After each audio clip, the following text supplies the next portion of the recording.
My name is Lucas Blackridge. I am 32 years old now. When people ask me about my success, they expect the usual story: hard work, vision, opportunity. The American dream packaged neatly into sound bites for Forbes and Bloomberg. They don't ask about the anger. They don't ask about the moment that changed everything. And I don't tell them, but I'm going to tell you. Because this isn't a story about success. It's a story about proving someone wrong so completely, so devastatingly, that 15 years later, they have to understand exactly how wrong they were, not through humiliation, but through undeniable truth. Let me take you back to where it started, to the moment I promised myself I would never be powerless again. It was a Tuesday in November 2010. I was 17 years old, sitting in the back row of Mrs. Lorraine Caldwell's economics class at Brookfield High School. I was exhausted, the kind of exhaustion that settles into your bones and makes thinking feel like dragging weights through mud. I'd worked until 1 a.m. the night before, cleaning floors at a corporate office building downtown, then woken up at 6 to get my younger sister ready for school before catching 2 buses to make it to Brookfield by 8. My father had died 3 years earlier, heart attack at 42, collapsed in the driveway on a Saturday morning. I found him there when I went out to get the newspaper. His face was gray, his lips were blue. I screamed for my mother. The ambulance took 12 minutes to arrive. He was already gone. The medical bills came later. $60,000 for the emergency response, the hospital, the failed attempts at resuscitation. Our insurance covered half. The rest buried us. My mother sold the car, then the furniture, then anything of value we had left. She took a job at a laundromat, standing on concrete floors for 8 hours a day. Then another job waiting tables at a highway diner, smiling at truckers and families while her feet bled into her shoes. I was 14 when I got my first job, bagging groceries at a supermarket. By 15, I was working the stockroom. By 16, I'd added a night cleaning crew to my schedule. By 17, I was working 30 hours a week while trying to graduate high school. I slept maybe 5 hours a night, sometimes less. My sister Emma was 12. She needed school supplies, clothes that fit, a brother who could help her with homework and make sure she ate dinner. My mother needed help with rent, with utilities, with the crushing weight of trying to keep us afloat. I wanted to go to college, wanted to build something better, wanted to prove that we could climb out of this hole my father's death had left us in. I just needed to make it through senior year. That Tuesday, Mrs. Caldwell was teaching a unit on entrepreneurship and business success. She stood at the front of the classroom in a navy blue designer suit that probably cost more than my mother made in a month. Her wedding ring caught the fluorescent lights every time she gestured, a massive diamond that threw little rainbows across the whiteboard. She drove a silver Mercedes S-Class. I knew because I'd seen it in the faculty parking lot, always parked in the same spot near the entrance.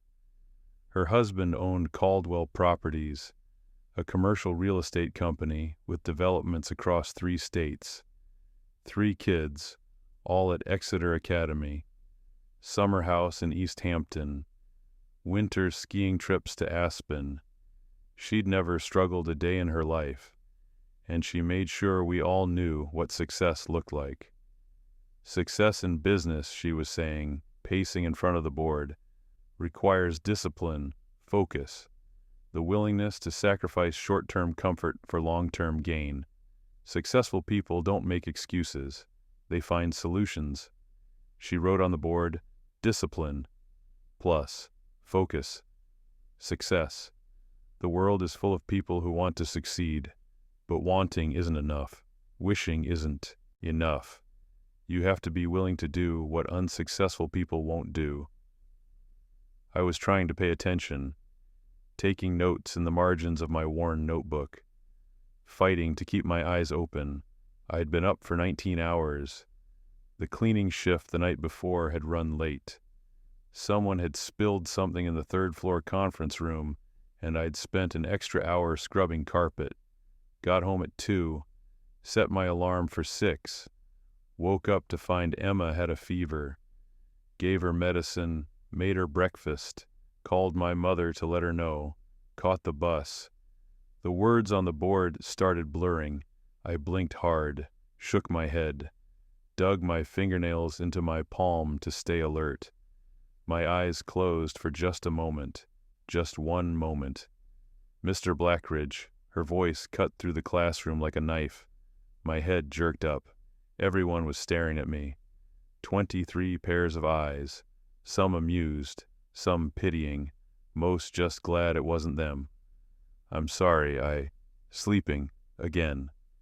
She walked down the aisle toward my desk, heels clicking against linoleum with sharp, deliberate steps. 3rd time this month. My face burned. I could feel the heat crawling up my neck. I'm sorry, Mrs. Caldwell. I was up late. We're all up late, Lucas. That's called being a student. It's called having responsibilities. She stopped at my desk, arms crossed, looking down at me with an expression I couldn't quite read. Disappointment, maybe, or irritation, or something worse, pity. I work nights, I said quietly. I got home at 2 this morning.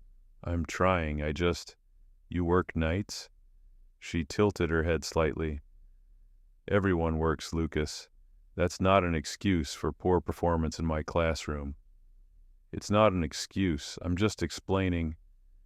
Do you know what separates successful people from everyone else? She turned to address the whole class now, using me as an example, using my exhaustion as a teaching moment. Successful people find time, they prioritize, they manage their energy.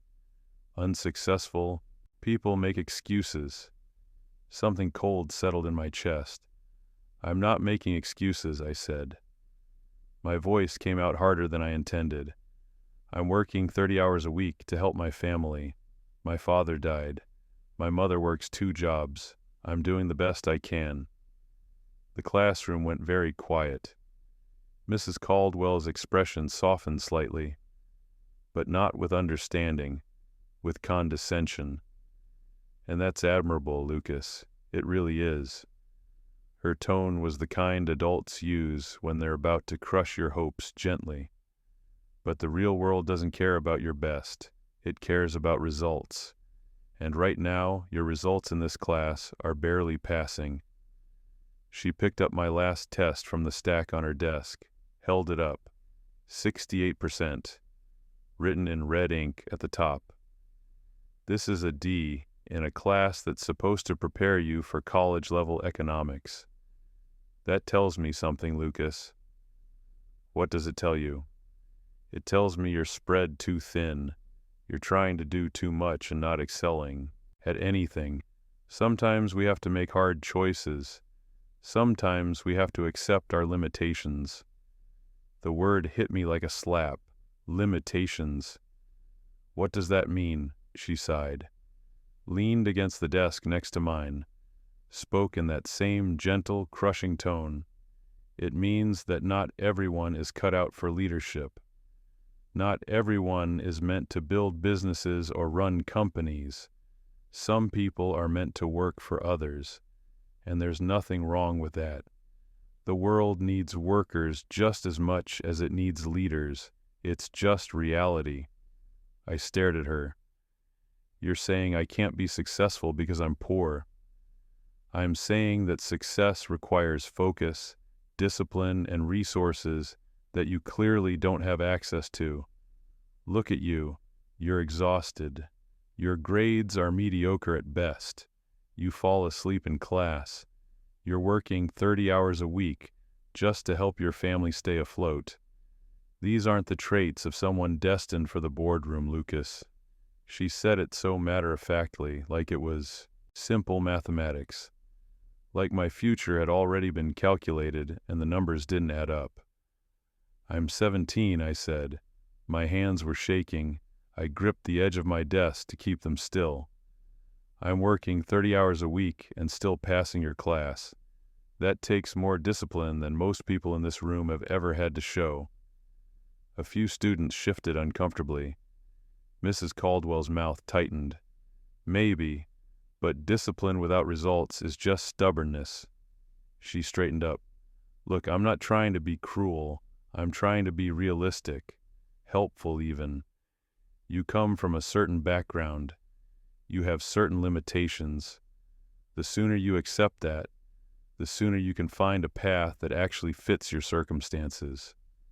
"A path that fits my circumstances," I repeated slowly. "Yes, trade school maybe, technical work, plumbing, electrical, HVAC.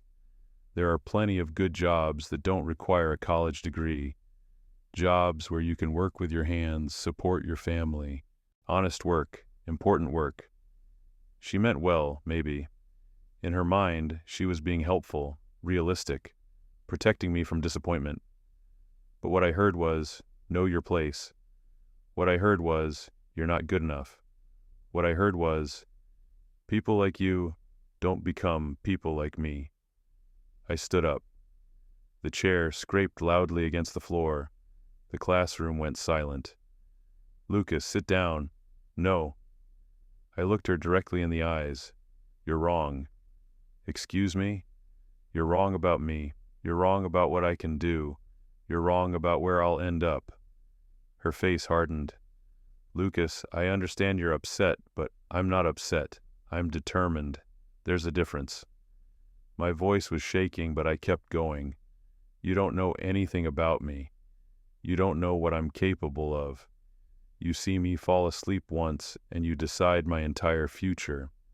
That's not—" "One day," I said, and my voice was steady now, clear and calm, "I'm going to prove you wrong, not because I'm angry, but because I know what I'm capable of, even if you don't. Lucas, I'm going to build something that matters, and when I do, I hope you remember this conversation. I hope you remember the student you gave up on." I grabbed my backpack, walked toward the door. Mrs. Caldwell called after me, but I didn't stop. I walked out of that classroom, down the hallway, out of the building, and I made myself a promise. I would prove her wrong, not with anger, with success.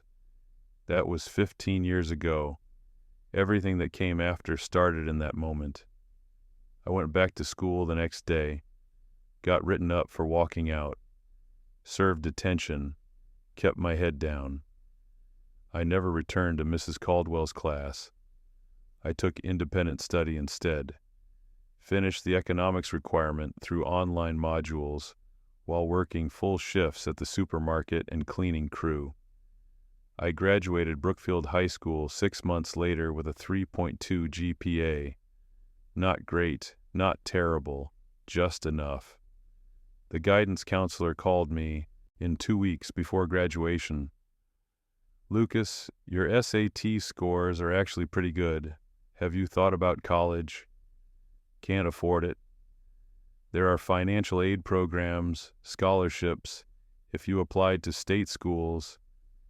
"My mother needs help. My sister needs support. College is 4 years I don't have." She looked at me with that same pitying expression Mrs. Caldwell had worn. "You're making a mistake. You're smart enough to—" "Thank you for your time." I left. I didn't go to college. Couldn't afford it. Not even with financial aid. The calculations were simple. Even with grants and loans, I'd need money for housing, food, books. Money we didn't have. Money my mother needed. Money Emma needed. College was a luxury for people whose fathers hadn't died and left them drowning in debt. So I did what I had to do. I worked. 2 weeks after graduation, I got a job at a logistics warehouse on the industrial edge of town. Data flow distribution. They moved products for mid-sized retailers, electronics, clothes, random consumer goods that needed to get from manufacturers to stores.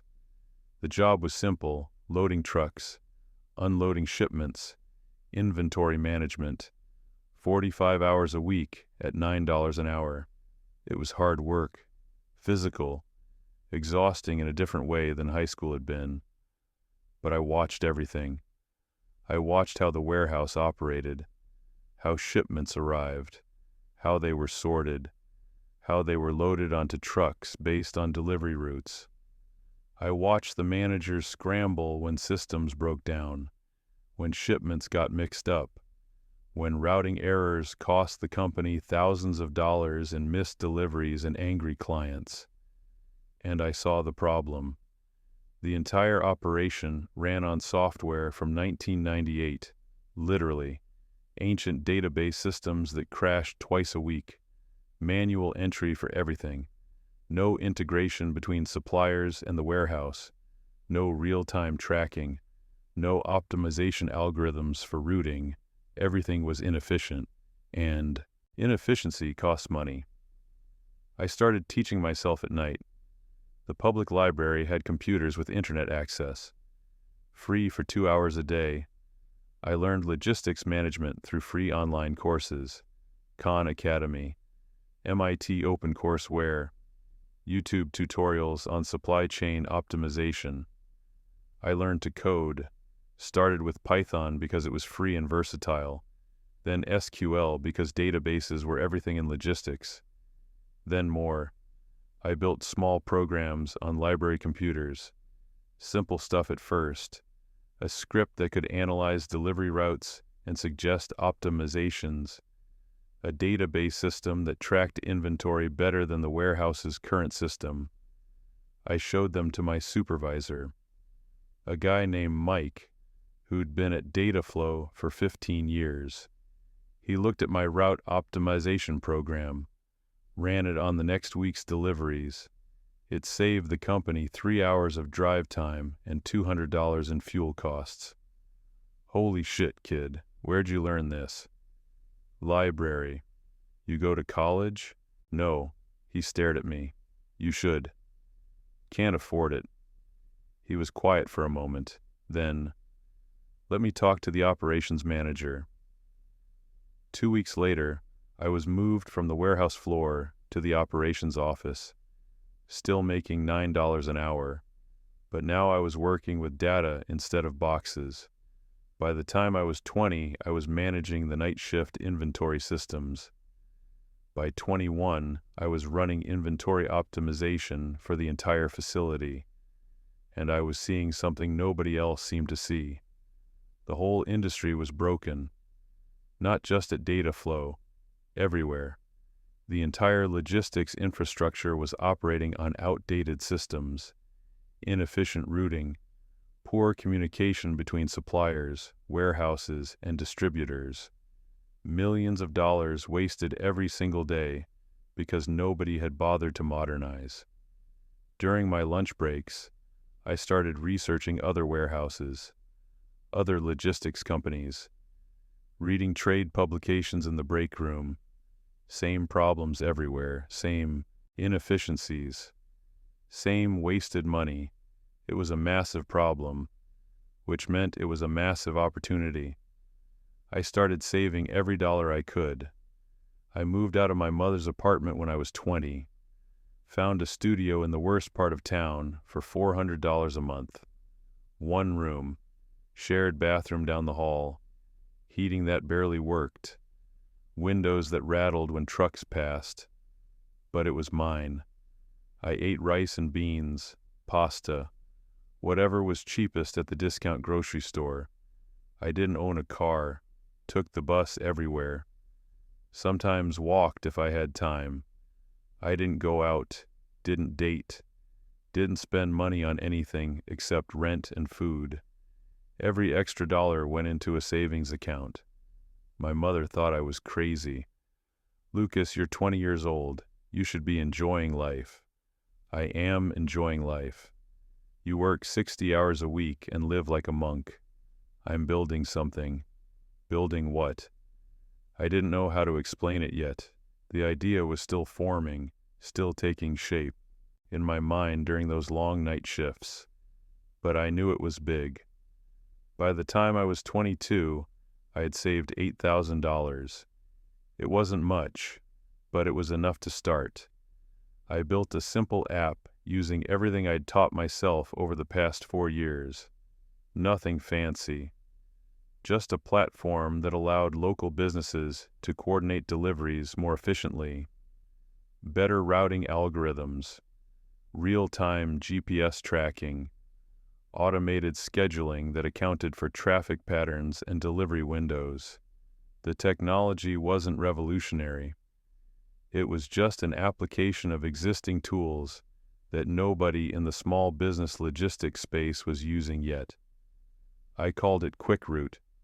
I tested it with 3 small businesses in my area: a coffee roaster that delivered to local cafes, a small bakery with morning delivery routes, a furniture maker who shipped custom pieces to customers, offered it for free in exchange for feedback. Just try it for a month. If it works, great. If it doesn't, you've lost nothing. The coffee roaster was skeptical. I've got a system that works fine. How much do you spend on deliveries per month? I don't know. Couple thousand? Let me track it for a month. If I can't save you at least 20%, I'll pay you $100 for wasting your time, he laughed. Deal. 1 month later, his delivery costs had dropped by 32%. Holy shit, how? Better routing, better timing. Instead of making deliveries whenever orders come in, the system batches them by location and optimal delivery windows. Cuts drive time by almost 40%. Can I keep using this? $50 a month. Done. The bakery and furniture maker had similar results. Word spread the way it does in tight-knit small business communities. Within 3 months, I had 12 businesses using QuickRoute. 6 months in, I had 27, charging them each $50 a month. $1,350 in monthly revenue. I quit my job at Dataflow. Mike, my old supervisor, thought I was insane. You're giving up a steady paycheck for an app that makes $1,300 a month. It's growing. It'll be 50 businesses in 6 months, 100 in a year. And if it's not, then I'll get another warehouse job. But I have to try this. I have to know if I can build something real. He shook his head. You've got guts, kid. I'll give you that. My mother was less supportive.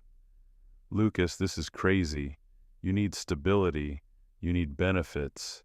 What if something happens? What if you get sick?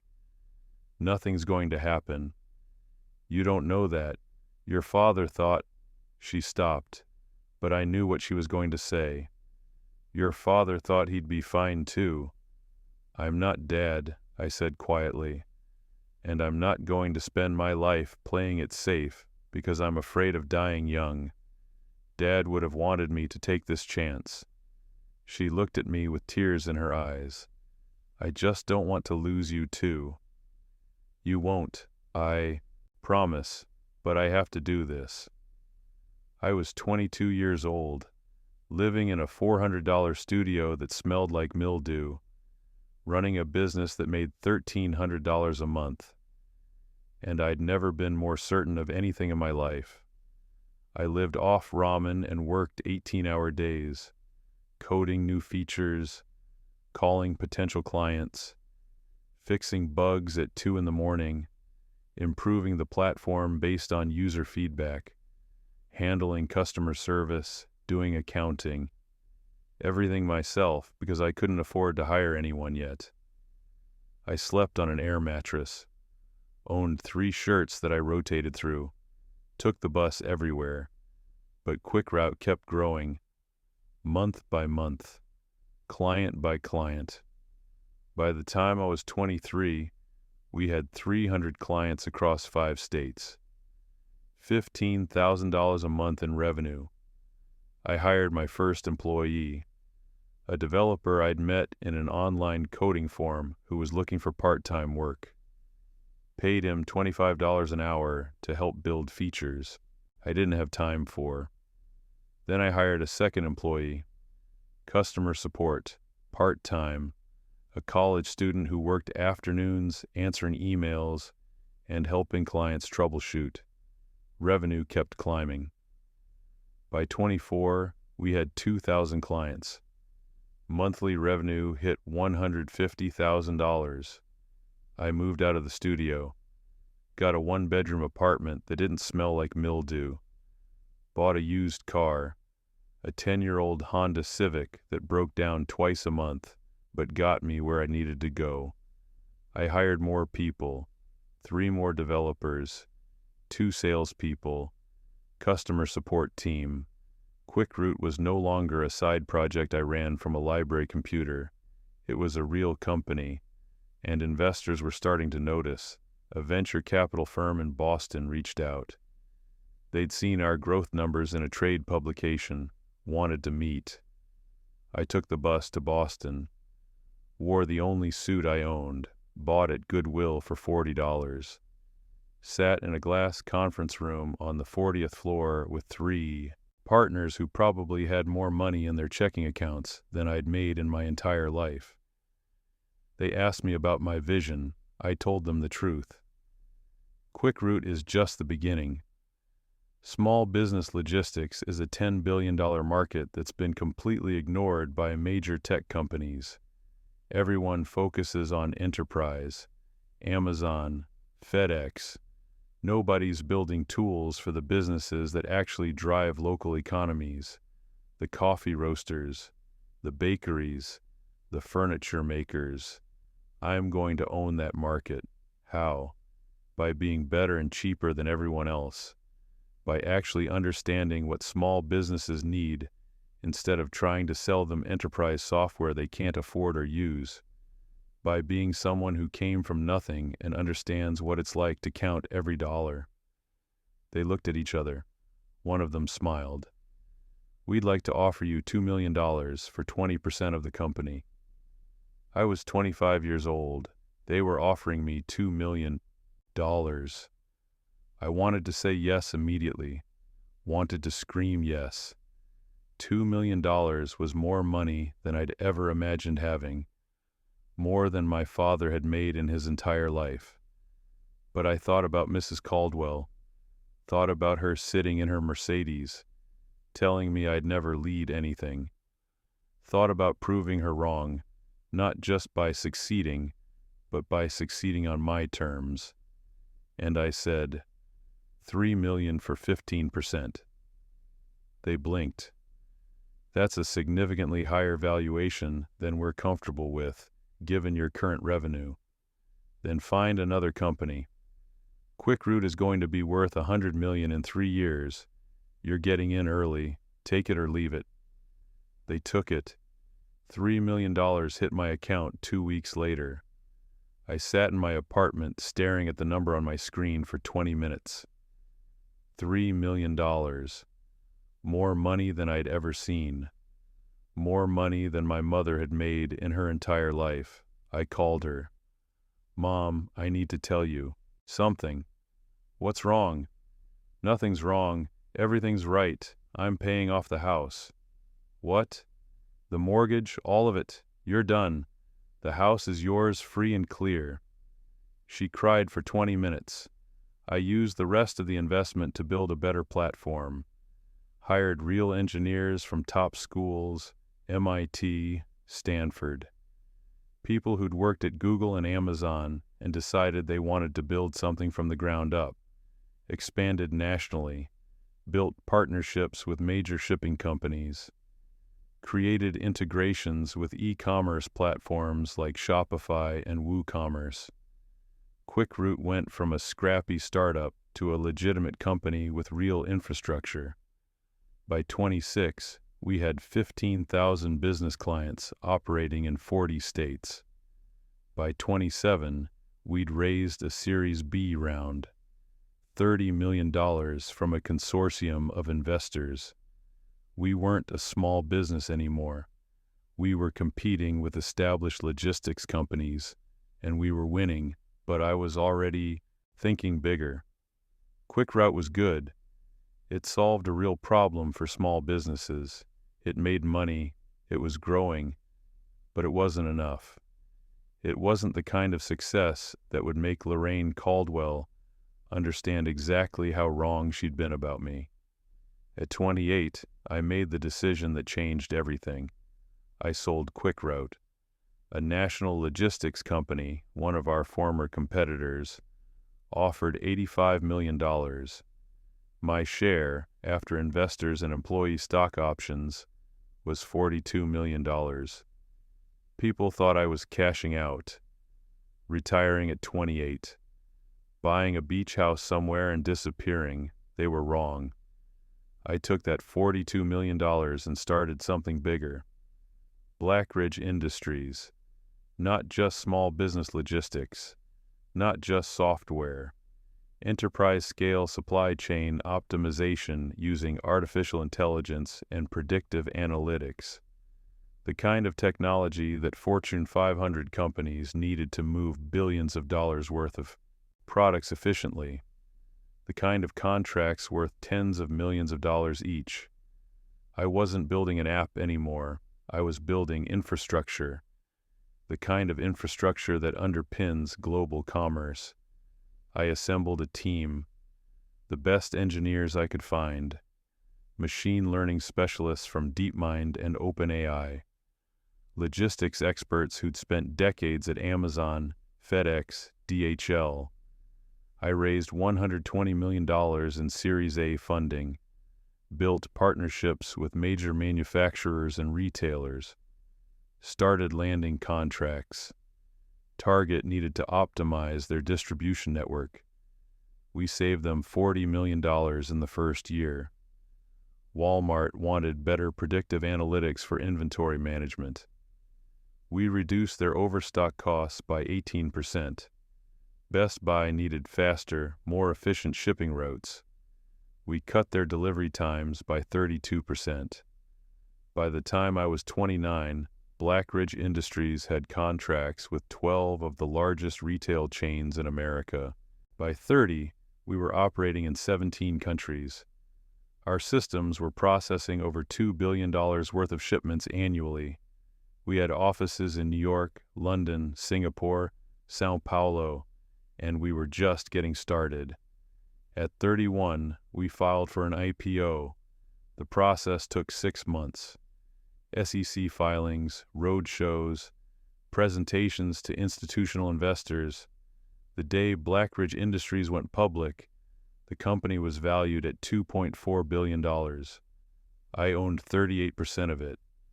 I woke up that morning worth $912 million. I sat on the edge of my bed in my apartment, still relatively modest, because I'd never developed a taste for luxury.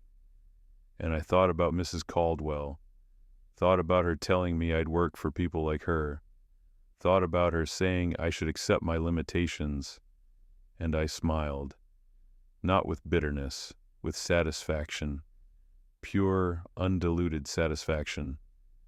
By the time I was 32, Blackridge Industries was worth $2.6 billion. My personal net worth had crossed $1.3 billion. Forbes put me on their cover. The logistics genius who built a billion-dollar empire from nothing. Bloomberg wrote a feature calling me one of the most important entrepreneurs of my generation.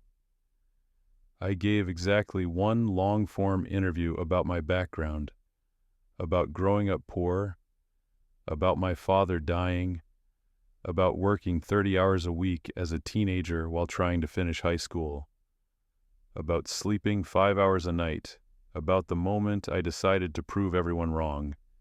I didn't mention Mrs. Caldwell by name, but I never forgot her, not for a single day. and I never stopped planning for the moment when I could show her exactly how wrong she'd been. That moment came on a cold morning in March, 15 years after I walked out of her classroom. I was in my office on the 42nd floor of Black Ridge Tower in Lower Manhattan. Floor-to-ceiling windows overlooking the East River. Minimalist. Furniture. I'd never liked clutter. A single photo on my desk, my father, Emma, and me from a summer before he died. My assistant knocked and entered with the daily briefing. Schedule, meetings, personnel updates. One item caught my attention. New hire in the analytics division, Claire Caldwell, started Monday. I froze. Caldwell. The name stopped me cold. Pull her file, I said quietly. My assistant looked confused, but complied. 5 minutes later, I was reading Claire Caldwell's resume. 28 years old. Bachelor's degree in economics from NYU. Master's in data science from Columbia. 3 years of experience at McKinsey & Company. Strong references. Excellent interview performance. Hired at $65,000 base salary plus benefits and bonus potential. Emergency contact, Lorraine Caldwell. Relationship, mother. I sat back in my chair, stared at the name. 15 years. 15 years of building, fighting, succeeding, and here she was. The daughter of the woman who told me I'd never amount to anything, working for me. I could have laughed at the irony. Instead, I started digging. I pulled up everything I could find on Lorraine Caldwell through publicly available sources. She'd retired from Brookfield High School 5 years ago after 31 years of teaching economics. Her husband, James Caldwell, had died 4 years ago. Heart attack at 63. But before he died, something had happened to the family business. Caldwell Properties had been destroyed in the 2008 financial crisis. Commercial real estate values collapsed. James had borrowed heavily to expand during the boom years of 2005-2007. When everything crashed, the company went bankrupt within 18 months. They'd lost everything: the house in Greenwich, the summer place in the Hamptons, the Mercedes, the kids' private school tuitions. James had spent his last years trying to rebuild, working 16-hour days, stressed beyond measure, failed, died broken, leaving Lorraine with nothing but a teacher's pension. Lorraine now lived in a small apartment in Queens, alone, living off a pension that provided about $32,000 a year, barely enough to cover rent and basic expenses, and her daughter Claire was supporting her, sending money every month, paying for medications, covering emergencies. The irony was almost too perfect. The woman who told me I'd spend my life working for people like her was now dependent on income from my company. I could have fired Claire immediately. Would have been easy, would have felt good in a shallow, petty way. One email, one HR conversation, done. But that wasn't enough. That was too simple, too quick, too unsatisfying. I wanted something better. I wanted Lorraine Caldwell to understand, completely, undeniably, with absolute clarity, what she'd done wrong 15 years ago, not through cruelty, through truth. So I waited. I watched Claire work. She was good at her job, really good, smart, detail-oriented, creative problem solver. Within 3 months, she'd identified inefficiencies in our European routing systems that saved the company $2 million annually. She got promoted to senior analyst. 6 months in, she was leading major projects, presenting to VPs, making real contributions. She had no idea who I was, beyond a name on company-wide emails and the occasional all-hands meeting where I appeared as a distant figure on a video screen. Blackridge Industries employed 5,000 people across 23 countries. The CEO was someone who existed in press releases and quarterly earnings calls, not someone junior analysts ever interacted with directly. I kept it that way, for now. Then I started planning something bigger. Blackridge Industries held an annual leadership summit every fall. 2 days of presentations, strategy sessions, networking, held at a major venue, usually a conference center in a city where we had significant operations. About 300 people attended.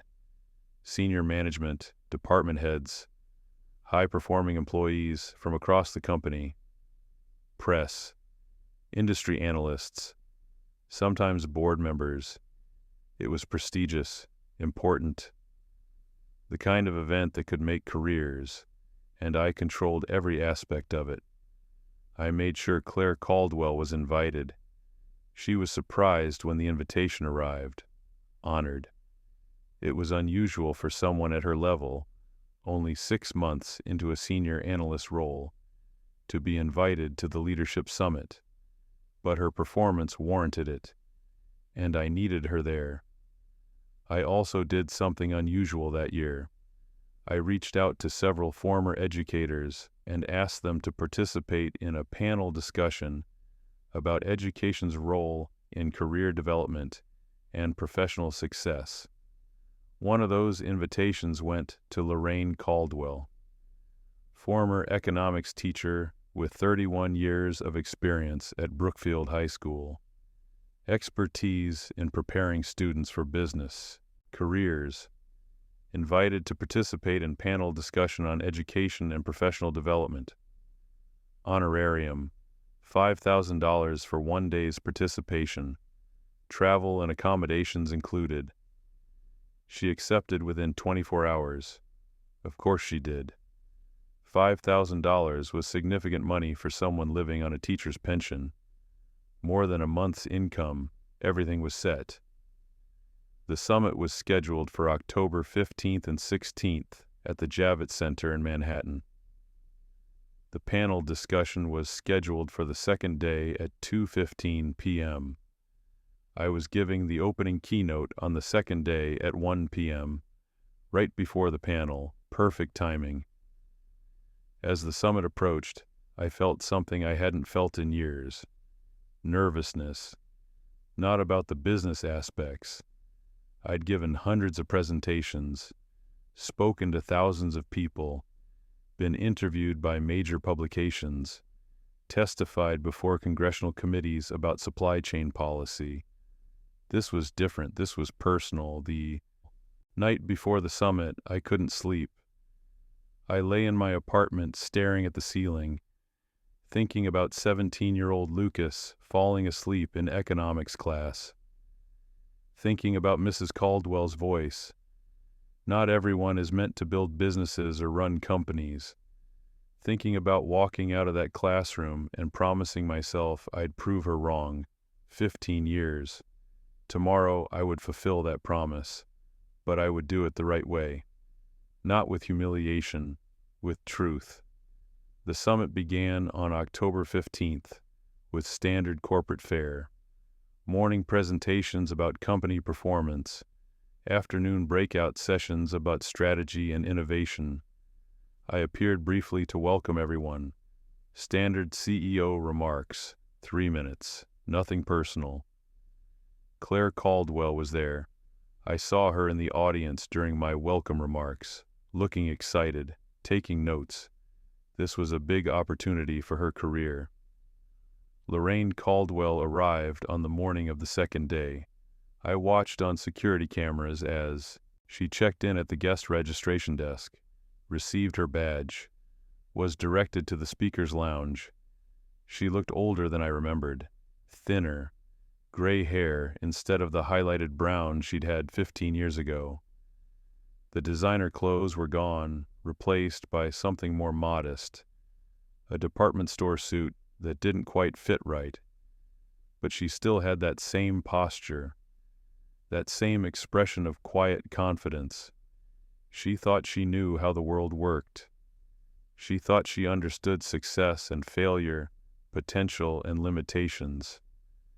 By the end of the day, she would understand how wrong she'd been, but I would show her with grace, with dignity, with the kind of maturity that only comes from actually achieving what she said was impossible. At 12:30, I went to my private office in the building to review my presentation one final time. 47 slides, 35 minutes of speaking time. I'd practiced this presentation dozens of times, but I reviewed it once more, making sure every word was right, every transition smooth, every point clear. This wasn't just a presentation. This was the culmination of 15 years.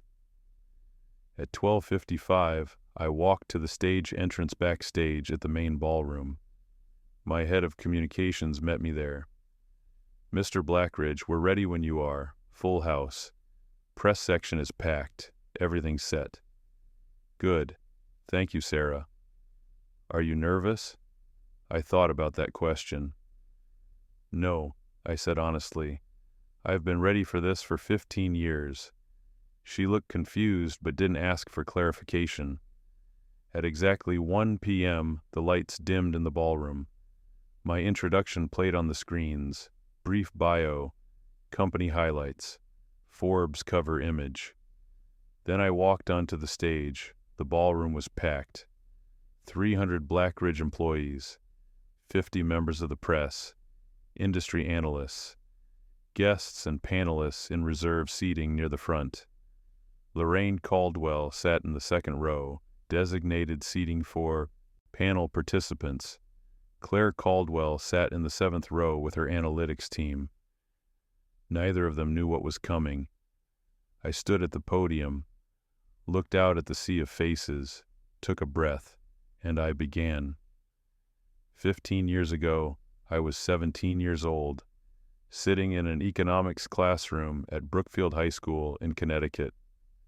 The room went quiet. This wasn't the typical corporate keynote opening. People had been expecting growth projections, market analysis, strategic initiatives. I was exhausted. I had worked until 1 a.m. the night before, cleaning office buildings to help my family pay bills after my father died when I was 14. My mother worked 2 jobs, mornings at a laundromat, evenings at a highway diner. I worked 30 hours a week while trying to graduate high school. I could see people leaning forward, the energy in the room shifting from polite attention to genuine interest. One day I fell asleep in class, not because I was lazy, not because I didn't care about my education, but because I'd been awake for 19 hours and my 17-year-old body simply couldn't take it anymore. I paused. Let that image sink in. My teacher woke me up, and in what I believe was a genuine attempt to be helpful, to be realistic, to protect me from future disappointment, she told me something that changed my life. I could see Lorraine in the second row. She was very still, starting to understand where this was going. She told me that I should accept my limitations, that people from my background, people who were exhausted from working, people whose families struggled financially, weren't usually destined for leadership positions, that I should find a path that fit my circumstances, trade school maybe, technical work, good, honest jobs that didn't require the kind of focus and resources that business leadership demands. The room was absolutely silent now, everyone listening intently. She meant well. I genuinely believe that. She thought she was protecting me from the pain of chasing dreams that seemed impossible given my situation.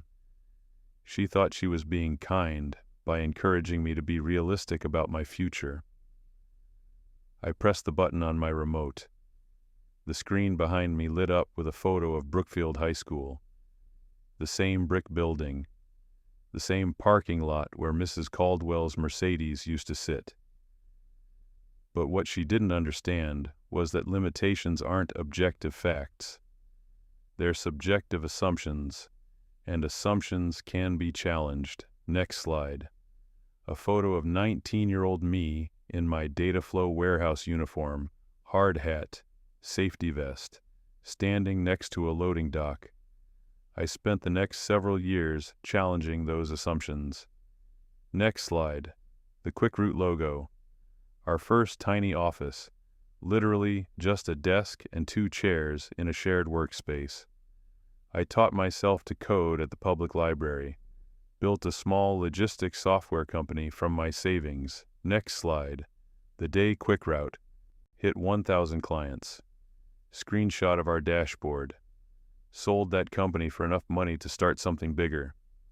Next slide. Blackridge Industries logo. And built this. Next slide. Our stock price chart from the IPO to present. A dramatic upward trajectory. Today, Blackridge Industries is valued at $2.6 billion. We employ 5,000 people across 23 countries. We've revolutionized supply chain logistics for some of the world's largest companies. We process over $5 billion worth of shipments annually. Next slide. The Forbes cover, my face, the headline. And I own 38% of it. The room was frozen. You could have heard a pin drop. The teacher who told me to accept my limitations is here today. A murmur went through the crowd, people looking around, trying to figure out who it might be. I looked directly at Lorraine Caldwell. Her face had gone very pale. Her hands were gripping the armrests of her chair. "Mrs. Caldwell, would you mind standing for a moment?" She didn't move, just sat there, frozen. I softened my voice, made it gentler. "It's okay, I'm not going to embarrass you. I just want everyone to see the person who taught me the most important lesson of my life." Slowly, shakily, she stood. 300 people turned to look at her. Cameras swiveled in her direction. 15 years ago, Mrs. Caldwell told me that I wasn't cut out for leadership, that my circumstances, working 30 hours a week, supporting my family, barely staying awake in class, indicated that I should pursue a different path, a more realistic path. I paused, let the words settle. She was wrong, but not in the way you might think. Confusion flickered across some faces. She was wrong because she made a common mistake that many of us make. She confused circumstances with potential. She looked at my situation and assumed it represented my capabilities. She saw exhaustion and assumed laziness. She saw struggle and assumed inability. I turned to address the whole room. But here's the thing. Mrs. Caldwell taught me something incredibly valuable that day, even though it wasn't what she intended to teach. She taught me that other people's assessment of your potential is just that, their assessment, not reality, not destiny, just their limited understanding based on their own experiences and worldview. I looked back at Lorraine. "Mrs. Caldwell, you can sit down now. Thank you." She sat. I could see she was crying quietly. I tell this story not to humiliate anyone, not to settle old scores, but because I think there's an important lesson here for all of us. I walked to the edge of the stage, spoke directly to the audience. How many students are sitting in classrooms right now, being told to lower their expectations? How many talented people are being judged by their current circumstances rather than their future potential? How many dreams are being dismissed as unrealistic by well-meaning people who simply can't imagine them coming true? The room was riveted. Mrs. Caldwell's daughter works at this company, Claire Caldwell. She's one of our top analysts in the strategic analysis division. Claire's face had gone white. She sat frozen in her seat, clearly not having expected to be mentioned. Claire has no idea I'm telling this story. She got her job here the same way everyone else does. She applied, she interviewed, she impressed us with her skills and intelligence. She's brilliant at what she does. I pressed the remote. A slide appeared with Claire's recent performance metrics. Projects led, cost savings identified, impact scores. And effective immediately, she's being promoted to Director of Strategic Analysis. 40% salary increase, full executive benefits, direct report to our VP of Operations. Claire's mouth fell open. Colleagues around her started congratulating her, though she looked too shocked to fully process it. She earned this promotion through her work, through her talent, through her dedication, not because of who her mother is, not despite who her mother is, because talent is something I can actually measure, and Claire has it in abundance. I turned back to Lorraine. Mrs. Caldwell, I want you to understand something. I'm not telling this story to hurt you. I'm telling it because 15 years ago, you made an assumption about me that was completely wrong.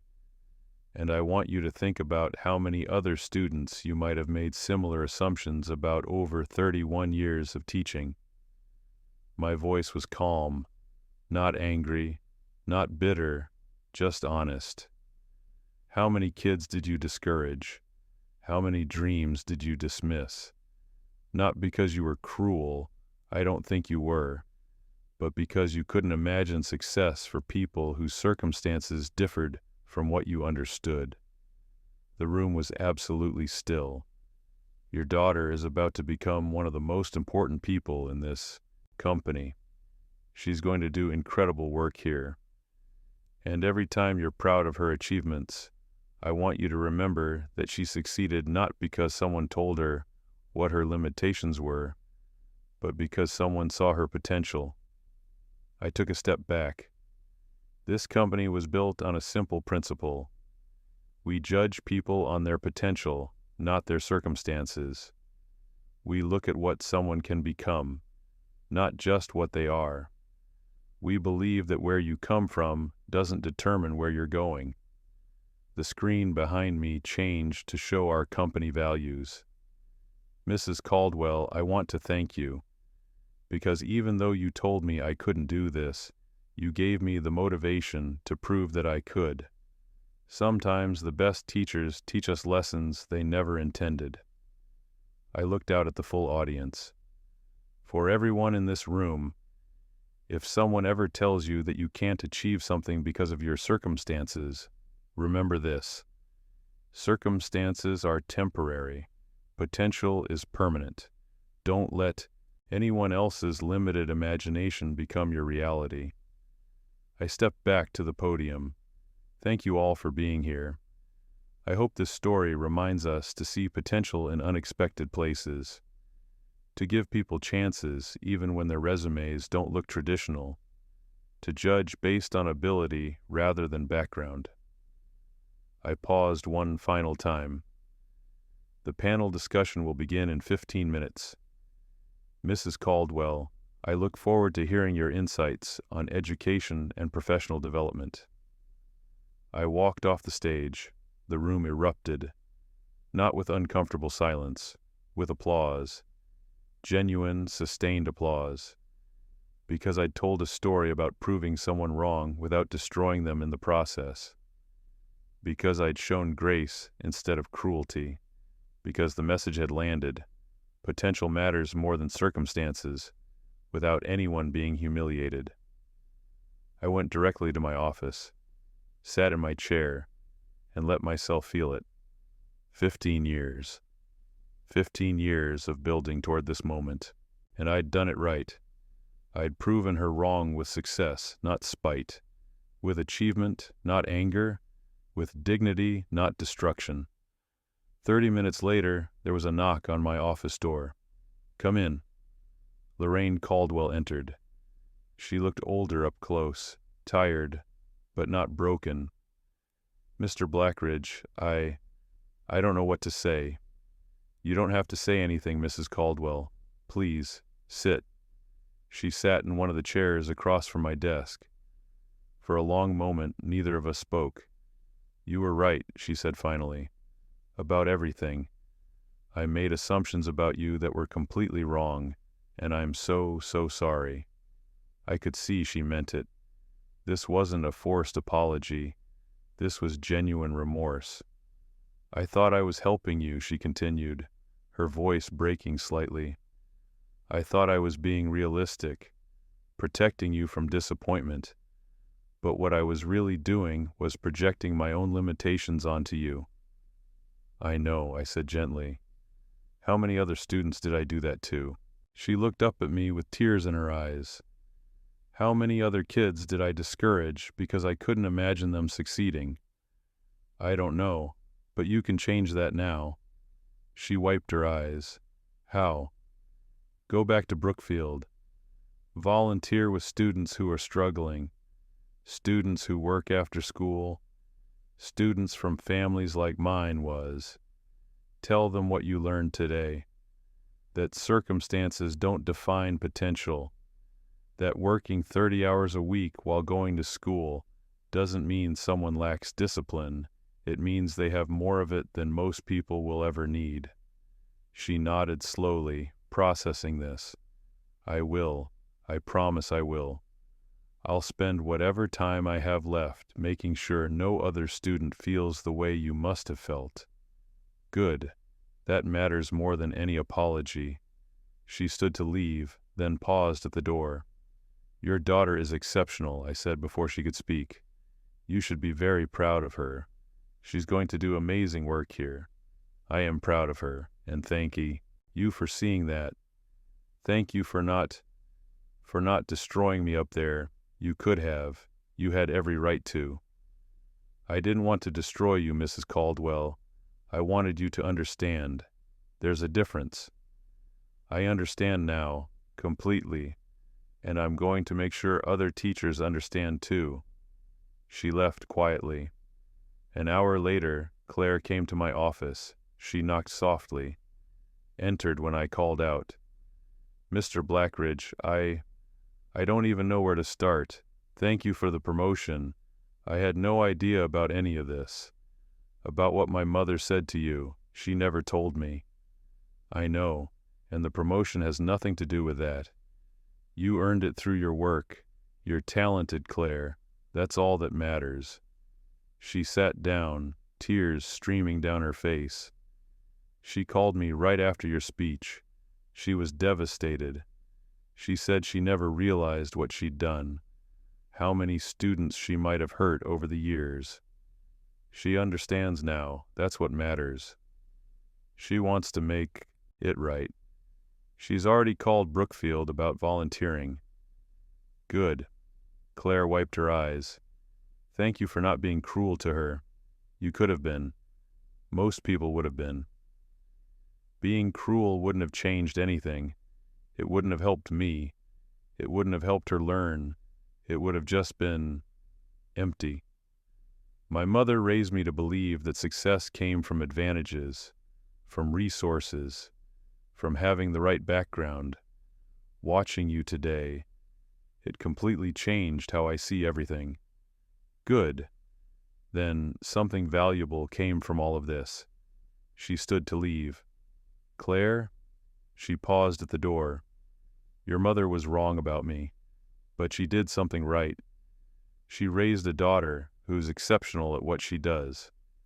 Whatever mistakes she made with other students, she clearly did something right with you. Claire smiled through her tears. Thank you, Mr. Blackridge. Call me Lucas. She nodded and left. I sat alone in my office as the afternoon light slanted through the windows, 42 floors up, at the helm of a company worth billions, victor in a 15-year journey of proof. But this time, the victory felt different than I'd imagined. Not hollow, full, because I'd proven something more important than Lorraine Caldwell wrong. I'd proven that success doesn't require bitterness, that you can win without making others lose their dignity, that the highest form of achievement isn't crushing those who doubted you. It's succeeding so completely that their doubt becomes irrelevant. 3 weeks later, the Lorraine Caldwell Opportunity Fund was established at Brookfield High School, funded by a $10 million donation from Black Ridge Industries. It provides comprehensive support to students from low-income families who demonstrate potential but face economic hardship. Tutoring, mentoring, financial assistance, college application support. Lorraine runs it personally. She interviews every applicant herself, and she tells them all the same thing. Your circumstances don't define you. I know because I once told someone they did, and he proved me catastrophically wrong. Don't let anyone, including me, including yourself, put limits on what you can achieve. Claire told me that Lorraine keeps a photo on her desk at the fund office. It's the Forbes cover, me on it, and next to it, a handwritten note she wrote to herself. Never again. See potential, not circumstances. I don't know if that makes us even. I don't know if anything could truly make us even. But it's something. It's real change. And maybe that's better than revenge ever could have been. I'm 32 years old now. I run a company worth billions of dollars. I've proven that where you come from doesn't determine where you're going. But the most important lesson I learned didn't come from building an empire. It came from realizing that the best victory isn't making the people who hurt you feel small. It's becoming so secure in your own worth that their opinion stops mattering entirely. Lorraine Caldwell was wrong about me, and I'm grateful, because her being wrong gave me the fire to prove what I was capable of. But I'm even more grateful that I learned to channel that fire into building something meaningful rather than burning everything down. Success isn't about proving people wrong.